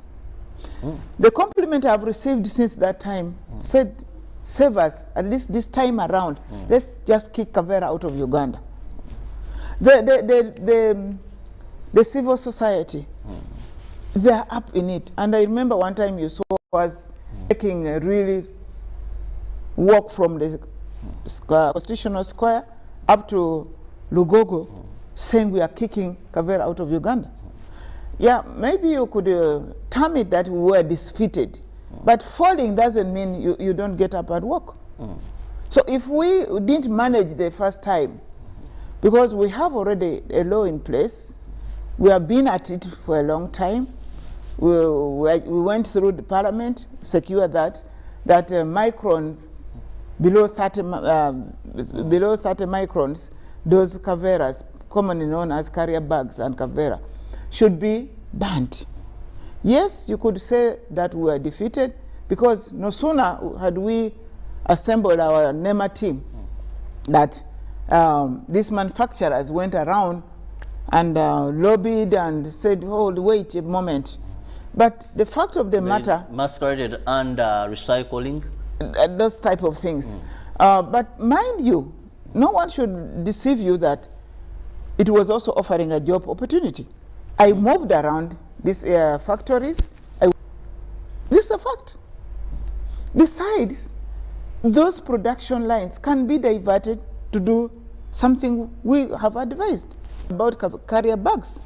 But I think this time now around, we are seeing that if we give people a latitude of banning some, that is 30 microns and below, and then leaving others, then people will mix it up. This time around, we want to strengthen that law, and we get it for total ban. So everybody should brass up for that. We had actually even mobilized Ugandans out there, our mothers, to have alternative carrier bags. In my car, I have a basket. And these are our traditional environmental friendly products. I even carried some to Parliament at one time. And I'm sure you and me, we don't need the Kavera which is littered everywhere. You know, if you looked at our environment, if you're flying over and the wind comes about, you'll be shocked. But besides that, as I said much earlier, it is actually the business community which want to impose Kavera on Ugandans. Most Ugandans who have their gardens, they know the dangers of Kavera. Those who have cattle, they know the dangers of Kavera. And then even health-wise, it is very expensive for our country to treat out of this polythene commonly known Kaveras. Look at other neighboring countries like Rwanda. So, no, it's not going to be that. Well, Honorable, with this environment, every Ugandan now, we've seen natural disasters. We know is a result of messing up with our environment. But what do you think is the major challenge that seems to be derailing the fight against this? We have Environment Protection Police. That is a full unit within police.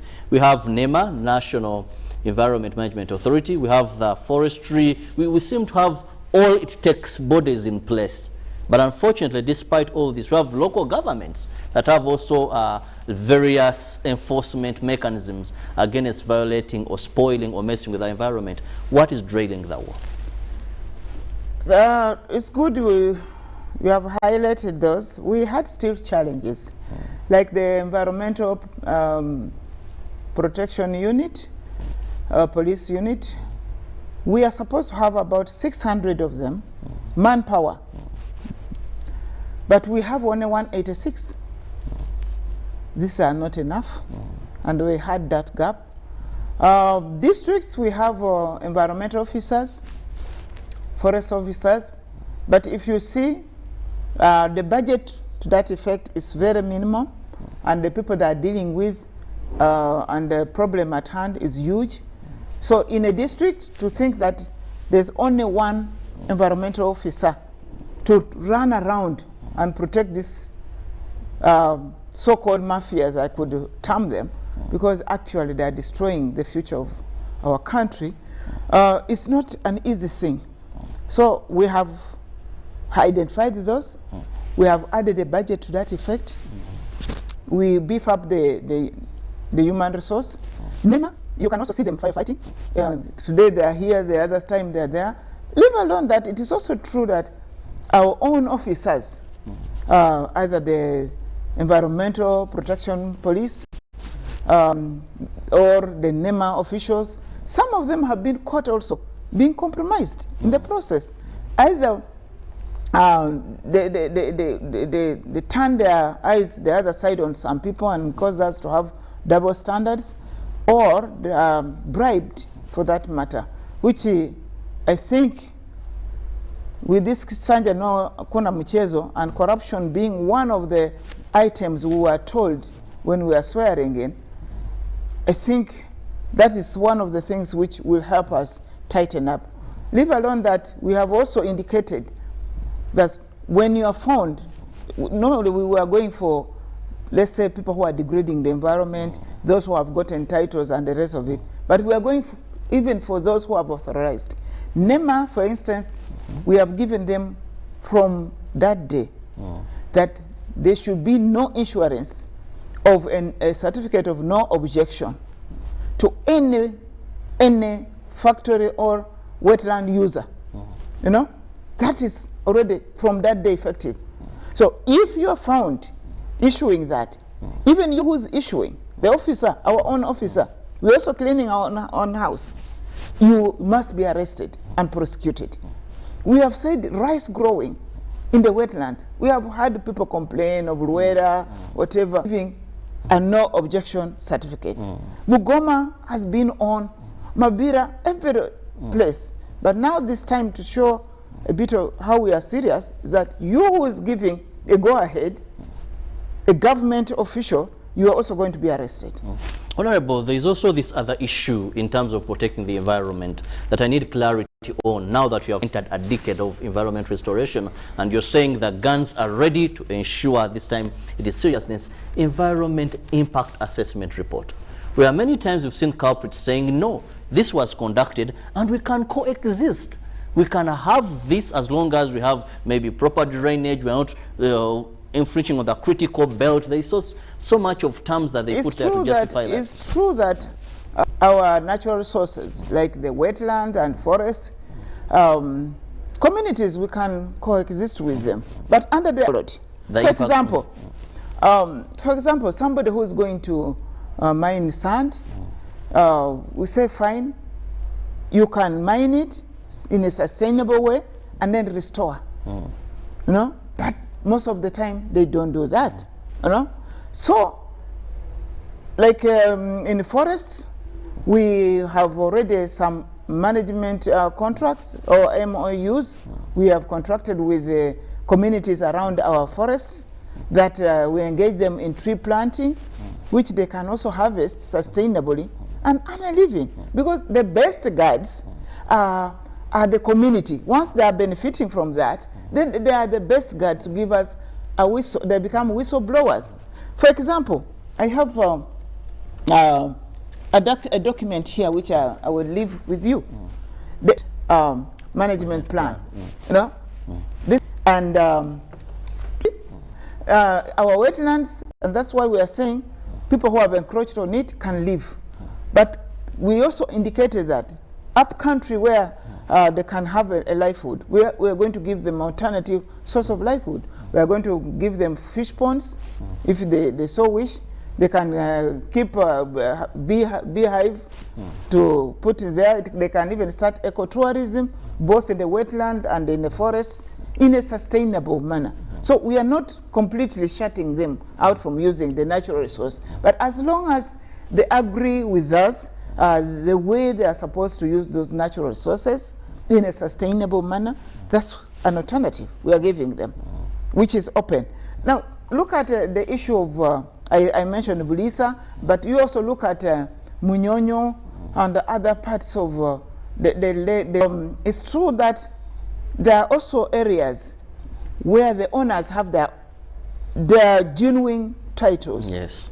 Like in Bulisa, I saw, actually the water has chased away the owners 2 kilometers away. That means it has gone into people's genuine owned properties. You know, these are people, if they come up, yes, government saying, nature has claimed its way. You are not within our boundaries of 200 meters as stipulated. Get your facility. Let's use it and restore it for the environment management. Or you use it for ecotourism in the way we can advise you. That is also an open end. So not all is lost. That's true of the matter. That's why we are saying we are going to put on a human face, engage all those who want to protect the environment with us. As an example, we have also another document which I want you maybe you look at. We have wetland ecosystem. Building resilient communities. Yes. That is wetland ecosystem and associated catchment project. Yes, we have all this. And here we have already, it's a project which we are replicating from Limoto. So it is going through the eastern region, and we want to replicate it in the whole country. And many people who have already embraced it are beneficiaries. We have documentations which are here indicating that indeed people can viably benefit from the environment. For example, if we start giving them the fish ponds, you earn more from fish ponds than rice growing. No? So those who are also like rice growing, if we say we have banned rice growing in the wetlands, we can give them the fish ponds and they do fishing.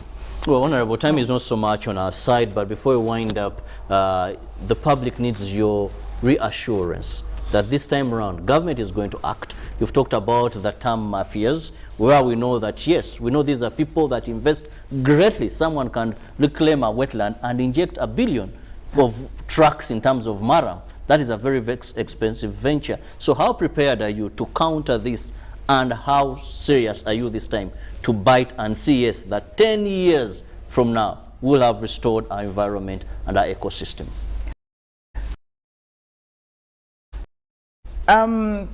Really to indicate how we have given ourselves a timeline. That in the face of our environment should have changed, because we are going to undertake it seriously. And we have already created a committee chaired by the first Deputy Prime Minister, the former Speaker, and we are setting ourselves, actually the meeting will start tomorrow. That is how serious we are. And then we have a work plan. That is one. Two, the biggest asset we have is the political will. For the first time, all of us, we are agreeing in totality. As the Baganda say, tusizachi munga nkuyege. It's like we are in total agreement, including the Minister of Trade, because you earlier indicated that there's a pulling of rope where maybe benefits from the Kavera versus restoration of our environment. This time around, the new Minister of Trade, we are at par.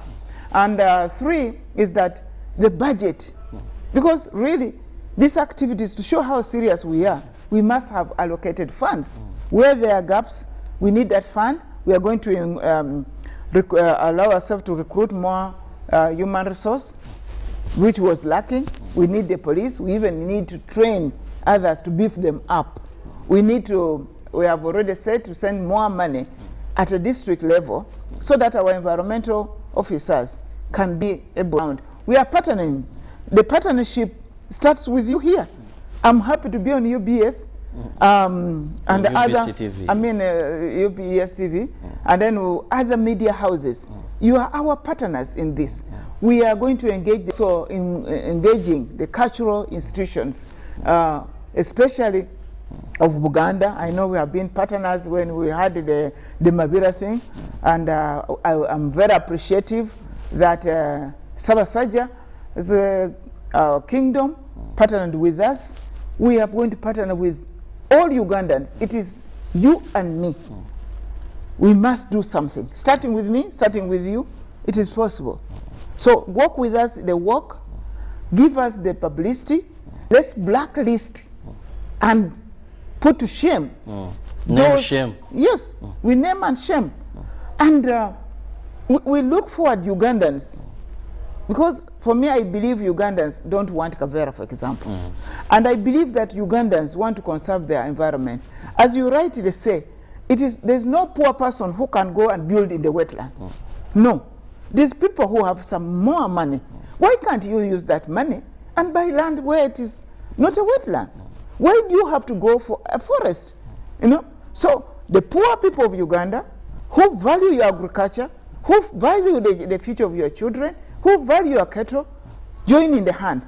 And we isolate those few and restore our mother country, for God and my country. Well, I want to thank you so much, Honorable Beatrice Atim Anywa, who is the State Minister for Environment, for having joined us this morning. Thank you so much. It's a pleasure. Honorable, and of course, Ugandans, you've had it. We entered a decade of environment restoration. That was after Cabinet passed this on the 26th of last month. Let's work together to protect Mother Nature, because when the environment speaks, it is so expensive for us to abide by the demands. We can only protect it